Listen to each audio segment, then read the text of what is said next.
ಓಂ ಶಾಂತಿ. ಬಾಬಾರನ್ನ ಭಕ್ತಿ ಶ್ರದ್ಧೆಯಿಂದ ಸ್ಮರಣೆ ಮಾಡಿಕೊಂಡು ಇವತ್ತು ಪ್ರಜಾಪಿತ ಬ್ರಹ್ಮಕುಮಾರಿ ಈಶ್ವರ್ಯ ವಿಶ್ವವಿದ್ಯಾಲಯ ತಾವರೆಕೆರೆ ಈ ಒಂದು ಕೇಂದ್ರದಲ್ಲಿ ಪಾಳ್ಯ ಈ ಒಂದು ಆಶ್ರಮದಲ್ಲಿ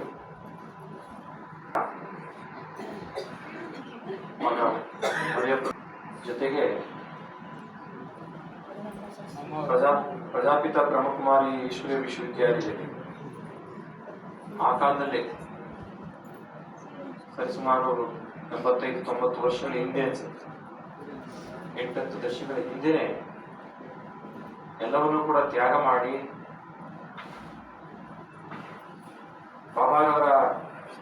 ಬ್ರಹ್ಮಬಾಬಾರವರ ಜೊತೆ ಸೇವೆ ಮತ್ತು ತ್ಯಾಗಕ್ಕೆ, ಸರ್ವರ ಆತ್ಮಕಲ್ಯಾಣಕ್ಕೆ, ತಮ್ಮ ಆತ್ಮಕಲ್ಯಾಣದ ಜೊತೆಯಲ್ಲಿ ಸರ್ವರ ಆತ್ಮಕಲ್ಯಾಣಕ್ಕಾಗಿ ಜೀವನವನ್ನೇ ತ್ಯಾಗ ಮಾಡಿದಂಥ ತ್ಯಾಗಮಯಿ ಮಾತಾ ಜಗದಾಂಬ ಸ್ಮರಣೆಯನ್ನು ಕೂಡ ನಾವು ಭಕ್ತಿಪೂರ್ವಕವಾಗಿ ಶ್ರದ್ಧೆಯಿಂದ ಮಾಡ್ಕೊಳ್ತಾ ಪ್ರಜಾಪಿತ ಬ್ರಹ್ಮಕುಮಾರಿ ಈಶ್ವರ ವಿಶ್ವವಿದ್ಯಾಲಯಕ್ಕೆ 9 ದಶಕಗಳು ಕಳೀತಾ ಬಂದಿದೆ. ಸೃಷ್ಟಿ ಮಾಡಿದ್ದಾನೆ ಭಗವಂತ ಬ್ರಹ್ಮ ಬಾಬಾರವರ ಮೂಲಕ, ಮಾತಾ ಸರಸ್ವತಿಯವರ ಮೂಲಕ, ಇನ್ನು ಅನೇಕ ರಾಜಯೋಗಿನಿಯವರ ಮೂಲಕ ಇದೊಂದು ಪಥ ನಿರ್ಮಾಣ ಆಗಿದೆ.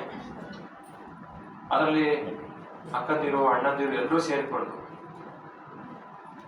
ಆತ್ಮಕಲ್ಯಾಣದ ನವಯುಗವನ್ನ, ಸತ್ಯಯುಗವನ್ನ ನಿರ್ಮಾಣ ಮಾಡಬೇಕು ಅನ್ನೋ ಒಂದು ಸಂಕಲ್ಪ ಶಕ್ತಿಯೊಂದಿಗೆ ರಾಜಯೋಗವನ್ನು ಅಭ್ಯಾಸ ಮಾಡಿಕೊಂಡು ಭಗವಂತನ ಸ್ಮರಣೆ ಇಟ್ಟುಕೊಂಡು ಹೊಸ ಪರಿವರ್ತನೆಗೆ ತೆರಕೋಬೇಕು ಅನ್ನೋ ಒಂದು ಸಂಕಲ್ಪ ಈ ಆಶ್ರಮದ ಪ್ರಜಾಪಿತ ಬ್ರಹ್ಮಕುಮಾರಿ ಈಶ್ವರ್ಯ ವಿಶ್ವವಿದ್ಯಾಲಯದ ಘನ ಉದ್ದೇಶ. ಒಂದು ಮೋಟೋ ಅಂತೀವಿ, ಒಂದು ಫೈನಲ್ ಮೋಟೋ. ಇವತ್ತು ಈ ಒಂದು ಆಶ್ರಮದಲ್ಲೂ ಕೂಡ ವಿವೇಕ್ ಅವರು, ಉಷಾಕ್ ಅವರು, ರಾಜಗಿರಿ ಉಮಾಕ್ ಅವರು ಎಲ್ಲ ಅಣ್ಣಂದಿರು ಮತ್ತು ಅಕ್ಕಂದಿರೆಲ್ಲ ಸೇರಿದೆ. ನೀವು ಅನ್ಕೋಬಹುದು, ಈ ಕಾವ್ಯ ಹಾಕಿರೋ ಸನ್ಯಾಸಿಗೂ ಇಲ್ಲಿ ವೈಟ್ ಹಾಕಿರೋದು ಏನ್ ಸಂಬಂಧ ಅಂತ. ನಾವು ಪೂರ್ವಾಶ್ರಮದಲ್ಲಿ ಪ್ರತಿ ದಿವಸ ನಿಂತನ್ನೇ ಅಲ್ಲಿ ಕೂತ್ಕೊಂಡು ಬೆಳಿಗ್ಗೆ 7ರಿಂದ 8 ಮುರಳಿ ಕೇಳ್ತಿದ್ವಿ.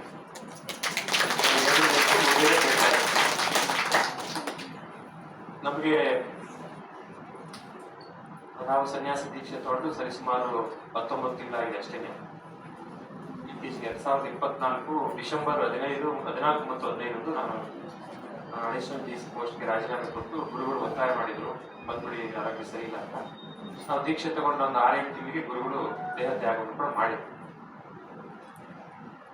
ನಾವು ಪೂರ್ವಾಶ್ರಮದಲ್ಲಿ KS ಅಧಿಕಾರಿಯಾಗಿ ಕೆಲಸ ಮಾಡುವಂಥ ಸಂದರ್ಭದಲ್ಲಿ ನನಗೆ ಪ್ರಜಾಪಿತ ಬ್ರಹ್ಮಕುಮಾರಿ ಈಶ್ವರ ವಿಶ್ವವಿದ್ಯಾಲಯದ ಸಂಪರ್ಕ ಸಿಕ್ಕಿದ್ದು, ನೇರ ಸಂಪರ್ಕ ಸಿಕ್ಕಿದ್ದು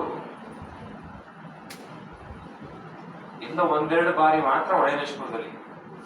2004 ನಾನು ಸೆಲೆಕ್ಷನ್ ಆದ್ಮೇಲೆ ಮಳೇಶ್ವರ ತಾಲೂಕು ಹಾಸನ ಜಿಲ್ಲೆಗೆ ಪೋಸ್ಟಿಂಗ್ಸ್ ಕೊಟ್ಟ ಮೇಲೆ ಅದಿನ್ನು ಫಸ್ಟ್ ಪೋಸ್ಟಿಂಗ್ಸ್, ಮೊದಲನೇ ಅನುಭವ. ಹಾಗಾಗಿ ಎಲ್ಲೂ ಜಾಸ್ತಿ ಜನಗಳ ಜೊತೆ ಬೆರೀತಿರ್ಲಿಲ್ಲ. ಪಕ್ಕತ್ತು ಅಹಂಕಾರ ಇವೆಲ್ಲ ಇತ್ತು, KS ಅಲ್ವಾ ಅಂತ ಅಹಂಕಾರ ಕೂಡ ಇತ್ತು. ಆದರೆ ಜನಗಳ ಮೇಲೆ ಪ್ರಯೋಗ ಮಾಡ್ತಿರ್ಲಿಲ್ಲ, ಜಾಸ್ತಿ ಮಾತಾಡ್ತಿರ್ಲಿಲ್ಲ ಅಷ್ಟೇ. ಜನಗಳನ್ನ ಎಷ್ಟು ಬೇಕೋ ಅಷ್ಟೇ, ಕೆಲಸ ಆಯ್ತು. ಅಲ್ಲಿ ಸರೋಜಕ್ಕ ಅವರು ಹೋಗಿದ್ದಾರೆ, ಬಹಳ ಹಿರಿಯ ಅಕ್ಕವರು ಮಳೇಶ್ವರದಲ್ಲಿ. ಅವರು ಬಹಳ ಪುಣ್ಯಾತ್ಮಿತಿ ತಾಯಿ. ಯಾವುದೋ ಒಂದು ಹಬ್ಬ ಅಂತ ಅನ್ಸುತ್ತೆ, ಶಿವರಾತ್ರಿ ಇರಬೇಕು ಅನ್ಸುತ್ತೆ, ಅಲ್ಲಿ ಏನು ಆಶ್ರಮದ ಫ್ಲಾಗ್ ಅನ್ನ, ಧ್ವಜವನ್ನ ಹಾರಿಸಲಿಕ್ಕೆ ಒಂದು ಕಾರ್ಯಕ್ರಮದಲ್ಲಿ ಕರೀತಾರೆ. ಅವಾಗ ನನಗೆ ಆಶ್ಚರ್ಯ ಮೂಡುತ್ತೆ, ನೀವೆಲ್ಲ ಹೆಣ್ಮಕ್ಳು ಈ ಒಂದು ಆಧ್ಯಾತ್ಮಿಕ ಸಂಸ್ಥೆಯ ಒಂದು ಸ್ಪಿರಿಚುವಲ್ ಸೆಂಟರ್ನ ನಡೆಸ್ದಾಗ ಇದು ಸಾಧ್ಯನಾ ಅಂತ ಬರುತ್ತೆ. 1-2-3 ಸಲ ಅಷ್ಟೇ ನಾನು ಕ್ಲಾಸ್ಗೆ ಹೋಗ್ತೀನಿ. ಅವಾಗೆಲ್ಲ ತಹಶೀಲ್ದಾರ್ ಬ್ಯುಸಿ ಇರ್ತಿಲ್ಲ, ಹೋಗ್ತಿರ್ಲಿಲ್ಲ ಜಾಸ್ತಿ. ಅಲ್ಲಿ ಸ್ವಲ್ಪ ಟಚ್ ಸಿಕ್ಕಿತ್ತು, ಒಂದು ಕನೆಕ್ಟಿವಿಟಿ ಇತ್ತು, ಒಂದು ಕನೆಕ್ಟಿವಿಟಿ. ಅದಾದ್ಮೇಲೆ ಚನ್ನರಾಯಪಟ್ಟಣ ತಹಶೀಲ್ದಾರ್ ಆಗಿ ಬಂದ ಮೇಲೆ ಹೆಚ್ಚು ನಿಕಟ ಸಂಪರ್ಕ ಸಿಗುತ್ತೆ. ಅಲ್ಲಿ ಇಬ್ರು ಅಕ್ಕಂದಿರಿದ್ದಾರೆ, ಹೆಸರು ಮಾಡ್ಕೊಂಡಿದ್ದೀನಿ.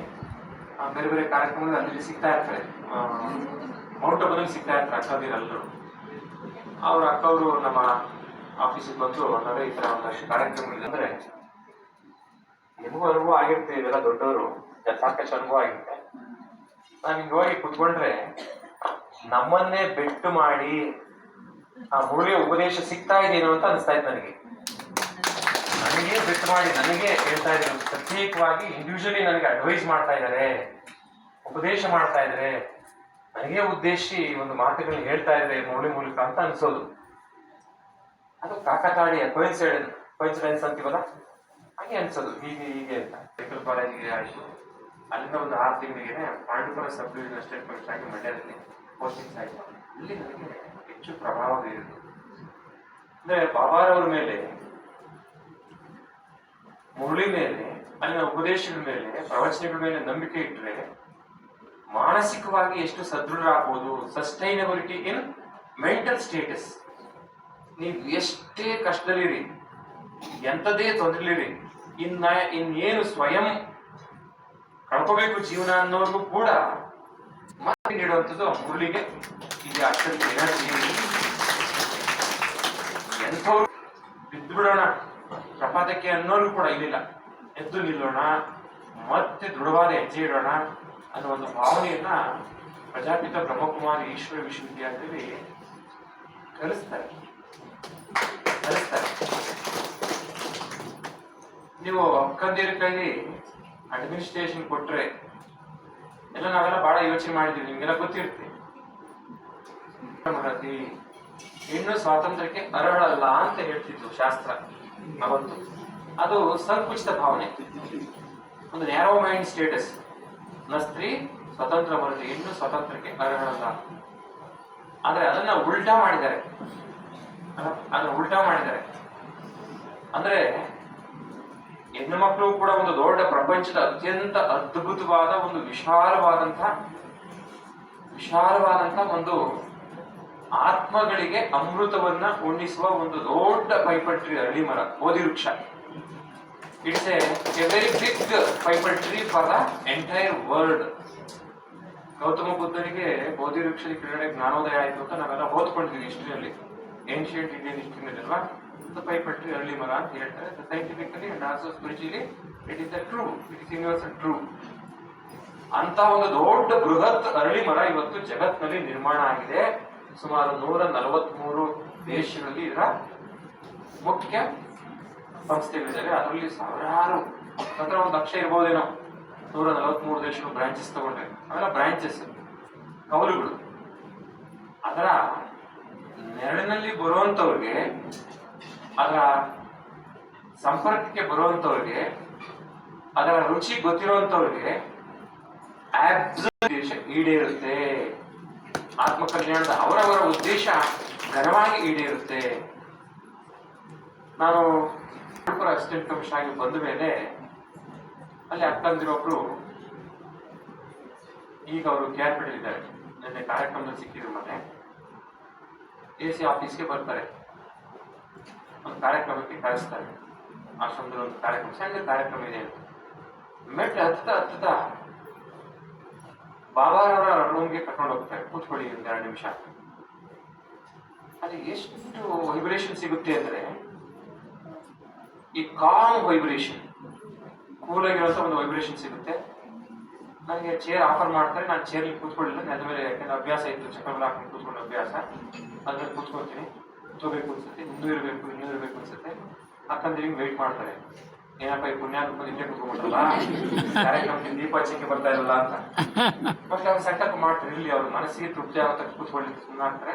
ಆಮೇಲೆ ಆಯ್ತು, ನಾನು ಒಂದು ಕಾನ್ಸಿಯಸ್ನೆಸ್ ಇರುತ್ತೆ ಅಂತ ಬಂದು ಮಾಡ್ತೀವಾಗ ಅಕ್ಕಂದಿರು ಹೀಗೆಲ್ಲ ಮಾತಾಡಿದ ಪ್ರಸಾದ ಎಲ್ಲ ಆದ್ಮೇಲೆ, ಭೋಜನ ಆದ್ಮೇಲೆ ಒಂದು ಹೇಳ್ತಾರೆ, ಅವರೇ ನಮಗೆ ಸ್ವಲ್ಪ ಕುಡಿಯೋ ನೀರಿನ ಸಮಸ್ಯೆ ಆಗಿದೆ, ಸಿಟಿಗೆ ರಿಮೋಟಲ್ಲಿದೆ, ಕುಡಿಯೋ ನೀರು ಭಾಳ ಪ್ರಾಬ್ಲಮ್ ಆಗ್ತಾ ಇದೆ, ಏನಾದರೂ ಸಹಾಯ ಮಾಡಿಸಿ. ಸರ್ಕಾರದ ವ್ಯವಸ್ಥೆ ನಾವು ಪರ್ಸ್ನಲಿಗೆ ಕೇಳಿಲ್ಲ. If it is possible from government side you can do the help. So ಕೊನೆಗೆ ನಾನು ಅನಿಸ್ತು ನನಗೆ, ಹೌದು ಮಾಡಬೇಕಲ್ಲ ಒಂದು ಅವಕಾಶ ಅಂತೇಳಿ ಆಫೀಸಿಗೆ ಬಂದು ಕುತ್ಕೊಳ್ತೀನಿ. ಒಬ್ಬರು ರಿಟೈರ್ಡ್ ಡಬಲ್ ಇ ನಮ್ಮ ಚೇಂಬರ್ಗೆ ಬರ್ತಾರೆ. ಅದು ಚೇರ್ ಆಫರ್ ಮಾಡ್ತೀವಿ, ಕುಡ್ಸ್ಕೊಳ್ತಾರೆ. ಅವರು ಕಚೇರಿ ಬಗ್ಗೆ ನೆಗೆಟಿವ್ ಆಗಿ ಹೇಳ್ತಾರೆ. ಕಚೇರಿ ಬಗ್ಗೆ, ನಮ್ಮ ಬಗ್ಗೆ ಕಚೇರಿ ಬಗ್ಗೆ ನಂದು ಸುಮಾರು 4-5 ವರ್ಷದ ಒಂದು ನಿಮ್ಮ ಆಫೀಸಿಗೆ ಫೈಲ್ ಉಳ್ಕೊಂಡ್ಬಿಟ್ಟಿದೆ. ನಾವು ಲ್ಯಾಂಡ್ ಪರ್ಚೇಸ್ ಮಾಡಿದ್ದೀವಿ. ನಿಮ್ಮ ವಿಲೇಜ್ ಅಕೌಂಟೆಂಟ್ ಅವರು ತಕರಾರು ಹಾಕಿ ತಹಶೀಲ್ದಾರ್ ಆಫೀಸಿಂದ AC ಹಾಕ್ಸಿ ಬಂದಿದೆ. ನಮ್ಮನೆ ದುಡ್ಡು, ನಂದು ಪೆನ್ಷನ್ ದುಡ್ಡು, ರೈತರ ಜಮೀನು ತಗೊಂಡಿದ್ದೀನಿ.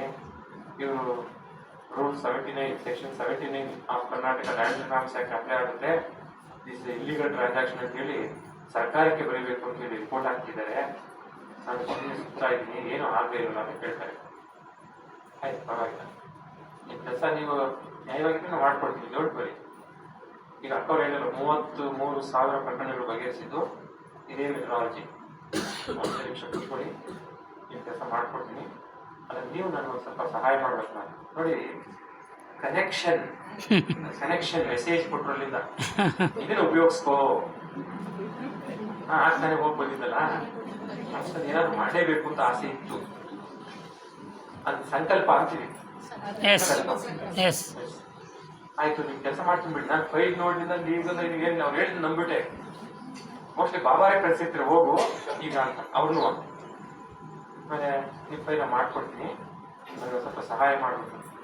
ಅವ್ರು ನಾರ್ಮಲಿ ಗೊತ್ತಾ ನಿಮ್ಗೆ ಆಫೀಸರ್ಸ್ ಮೇಲೆ ಎಕ್ಸ್ಪೆಕ್ಟ್ ಮಾಡ್ತಾರಲ್ವಾ, most is also asking something ಇರ್ಬೋದು ಅಂತೇಳಿ ಅವ್ರು ತಕ್ಷಣ ಹೇಳ್ತಾರೆ, ನಿಮ್ಮ ಬಗ್ಗೆ ಕೇಳಿದೀವಿ, ನೀವು ಬೇರೆ ಬೇರೆ ಕಡೆ ವರ್ಕ್ ಮಾಡಿ ಬಂದಿದ್ದೀರಿ, ಶುದ್ಧ ಹಾಸ್ಟೆಲ್ ಅಂತ ಕೇಳಿದೀವಿ, ನೀವು ಎಲ್ಲಿ ಕೇಳ್ತೀವಿ ಅಂದ್ರೆ ಬೇಕಾದ್ರೆ ಕೊಟ್ಬಿಡ್ತೀನಿ ಅಂತ. ಅವ್ರು ಆಯ್ತು, ಕೆಲಸ ಮಾಡಿ ಅಲ್ಲಿ ಒಂದು 3 ಕಿಲೋಮೀಟರ್ ದೂರದಲ್ಲಿ, ಟೌನ್ 3 ಕಿಲೋಮೀಟರ್ ದೂರದಲ್ಲಿ ಡಾಕ್ಟರ್ ಬ್ರಹ್ಮಕುಮಾರಿ ಈಶ್ವರ ವಿಶ್ವವಿದ್ಯಾಲಯ ಇದೆ. ಅಲ್ಲಿ ಅಕ್ಕಂದಿರು ಸ್ವಲ್ಪ ಕುಡಿಯೋ ನೀರಿನ ಸಮಸ್ಯೆ ಇದೆ ಅಂತ ಹೇಳ್ತೀವಿ. ನನಗೆ ಸ್ವಲ್ಪ ಏನಾದ್ರು ಸಹಾಯ ಮಾಡೋಕ್ಕಾಗತ್ತ. ಈ ವಾಸ್ ವೆರಿ ಹ್ಯಾಪಿ. ಅನ್ಸುತ್ತಾರೆ ನಾನು ಕ್ಲಿಯರ್ ಮಾಡ್ಕೊಂಡ್ಬಿಡಿ. ನೀವು ನನ್ನ ಫೈಲ್ ಮಾಡಿದ್ರೂ ಪರವಾಗಿಲ್ಲ, ನನ್ನ ಫೈಲ್ ಕ್ಲಿಯರ್ ಮಾಡಿದ್ರೂ ಪರವಾಗಿಲ್ಲ, ಅಕಸ್ಮಾತ್ ರಿಜೆಕ್ಟ್ ಮಾಡಿದ್ರು ಪರವಾಗಿಲ್ಲ, ಅಲ್ಲಿ ಮಾಡ್ತೀನಿ ಬಿಡಿ. ಎಲ್ಲಿ ಕಾಂಟ್ಯಾಕ್ಟ್ ಮಾಡ್ಬೇಕು ಹೇಳಿ ಸರ್. ಅವರು ಧನ್ಯಕುಮಾರ್ ಅಂತ ಈಗ ಇದ್ದಾರೆ, ಅವರು ಕನ್ನಡ ಸಾಹಿತ್ಯ ಬರ್ತೀವಿ. ಅವ್ರ ನಂಬರ್ ಕೊಡ್ತೀನಿ, ಕರ್ಕೊಂಡು ಹೋಗ್ತಾರೆ. ಆಯ್ತು, ನಾನು ಪಾಡಿ ನಾನು ಬ್ಯುಸಿ ಆಗ್ತೀನಿ. ಅವರು ಇಮಿಡಿಯೇಟಿಗೆ ಬೋರ್ವೆಲ್ ಅರೇಂಜ್ ಮಾಡ್ತಾರೆ, ಕೊಡಲಿಕ್ಕೆ ಬೋರ್ವೆಲ್ ಕಳಿಸ್ತಾರೆ, ನೀರು ಬರುತ್ತೆ. ನೆಕ್ಸ್ಟ್ ಡೇ ಅಲ್ಲಿಂದ ಅಕ್ಕವರು ಫೋನ್ ಮಾಡ್ತಾರೆ, ಅನ್ನೋರೆ ಯಾರೊಬ್ರು ಬಂದ್ರು, ಬೋರ್ವೆಲ್ ಪಸೆ ಬಿಟ್ಟು ತಂದೆ ಬಿಟ್ರು, ಮೋಟ್ರನ್ನೆಲ್ಲ ಮಳೆಯೋ ಲಾರಿಗಳನ್ನ ಪಸೆ ಬಿಟ್ರು, ನೀರು ಬಂತು ಅಂತ ಹೇಳ್ತಾರೆ. ಹೌದಾ, ಆಯ್ತು, ಅವ್ರನ್ನ ಕಳಿಸಿ ಅಂತ ಹೇಳ್ತಾರೆ. ಅವ್ರು ಬರ್ತಾರೆ. ಅಷ್ಟೊತ್ತಿಗೆ ಅಕ್ಕವ್ರು ಹೇಳಿದ ತಕ್ಷಣ ಆ ಫೈಲ್ ತೆಗೆಸಿ ಆರ್ಡರ್ ಪಾಸ್ ಮಾಡ್ತಾರೆ. 79 AB section under Karnataka Land Reforms Act 1973 does not apply for this case.